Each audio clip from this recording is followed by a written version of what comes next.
అదే RTV app వార్తల్ని క్షణాల్లో చదివే అవకాశం ఉంటుంది. ఒక న్యూస్ పేపర్, ఒక టెలివిజన్ ఛానల్ మీ చేతుల్లో ఎప్పుడూ ఉంటాయి.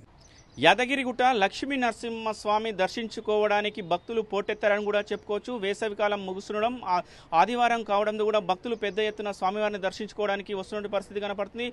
రేపటి నుండి ఇంటర్మీడియట్ క్లాసులు కూడా ప్రారంభమవుతున్న క్రమంలో విద్యార్థులు వారి తల్లిదండ్రులు కూడా స్వామివారిని దర్శించుకోవడానికి వస్తున్నటువంటి పరిస్థితి కనపడుతుంది. ప్రతి ఆదివారం యాదగిరిగుట్ట లక్ష్మీ నరసింహస్వామి దేవస్థానము భక్తులతో కిటకిటలాడుతున్నటువంటి పరిస్థితి. దానికి భాగంగా ఈ రోజు మాత్రము పెద్ద ఎత్తున భక్తులు వచ్చారని కూడా చెప్పుకున్న పరిస్థితి ఉంది. వచ్చిన భక్తులకు మాత్రం దర్శనం కావడానికి 2 గంటల నుంచి 3 గంటల సమయం పట్టే అవకాశం ఉందని కూడా ఆలయ అధికారులు తెలుపుతున్నటువంటి పరిస్థితి కనపడుతుంది. మాడ వీధుల్లో మొత్తం కూడా జనసంద్రహము ఉన్నటువంటి పరిస్థితి కనపడుతుంది. ఒక నల్గొండ జిల్లా నుంచే కాకుండా ఇతర జిల్లాలు, అదేవిధంగా వేరే రాష్ట్రాల నుంచి కూడా పెద్ద ఎత్తున స్వామివారిని దర్శించుకోవడానికి కూడా పోటెత్తున్నటువంటి పరిస్థితి కనపడుతుంది. ఈ రోజు ఆదివారం కావడంతో కూడా మరీ ఎక్కువ జనసంద్రహం ఉన్నట్టు కూడా తెలుస్తుంది. మనం విజువల్లో కూడా చూస్తున్నాం. మొత్తం కూడా భక్తులు స్వామివారిని దర్శించుకోవడానికి కూడా క్యూ లైన్లో కూడా భారీగా వేచి ఉన్నటువంటి పరిస్థితి కనబడుతుంది. నెమ్మదిగా క్యూ లైన్ కూడా కదులుతున్నటువంటి పరిస్థితి కనబడుతుంది. మొత్తం కూడా పూర్తిగా వీరందరూ కూడా దర్శనం ముగిసే వరకు కూడా 4 గంటల సమయం పట్టే అవకాశం ఉందని కూడా తెలుస్తుంది. ఇంకా పెద్ద ఎత్తున అంటే వేరే జిల్లాల నుంచి, వేరే రాష్ట్రాల నుంచి వచ్చేవారు ఉన్నారు కాబట్టి వాళ్ళు వచ్చే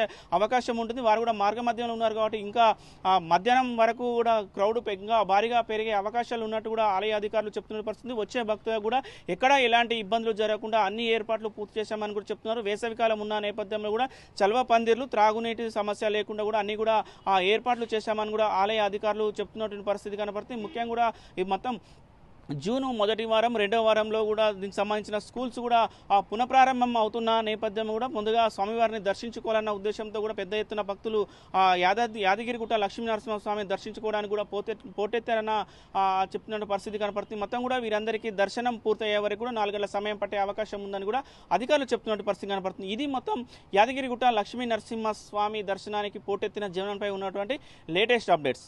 మరిన్ని వీడియోస్ కోసం ఛానల్ ని సబ్స్క్రైబ్ చేయండి. లేటెస్ట్ అప్డేట్స్ కోసం వాట్సాప్ ఛానల్ ని ఫాలో చేయండి. అండ్ లింక్ డిస్క్రిప్షన్ లో ఉంది.